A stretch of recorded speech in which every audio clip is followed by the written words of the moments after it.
May has been largely quiet on Brexit since her Conservative Party lost its parliamentary majority in a June election that she need not have called, saying little beyond expressing her support for a deep and special partnership with the bloc once Britain leaves in March 2019.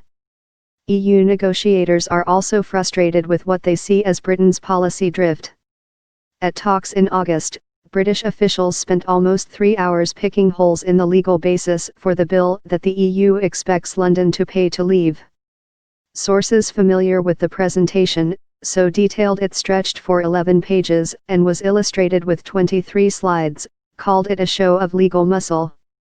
But, as Brexit Minister David Davis said, the meeting was even touchier than the one before. The reason lawyers gave a 2.5-hour presentation is because no government minister had made a decision on policy, said Andrew Hood, who was a legal advisor to former Prime Minister David Cameron and still has contact with lawyers in several government departments. Hood now advises companies on their Brexit strategy for law firm Deckert but took part in meetings with the EU under Cameron, who resigned last year after Britain's voted for Brexit. The financial settlement with Brussels is one of the most difficult parts of the Brexit negotiations, but the lack of movement so far on even the mechanics of how to calculate the sum shows the difficulties facing Britain. Rifts, splits, and frustration. May is walking a tightrope between hardline conservative Brexit supporters who want to make sure any payment is as small as possible, and some top ministers who believe Britain must pay to keep ties as close as possible. Until now, she has largely let her government do the talking by setting out a wish list for future relations with the bloc that aims for the closest of ties without the costs. May has also stuck to a belief that by playing her cards close to her chest, Britain will force EU negotiators into concessions.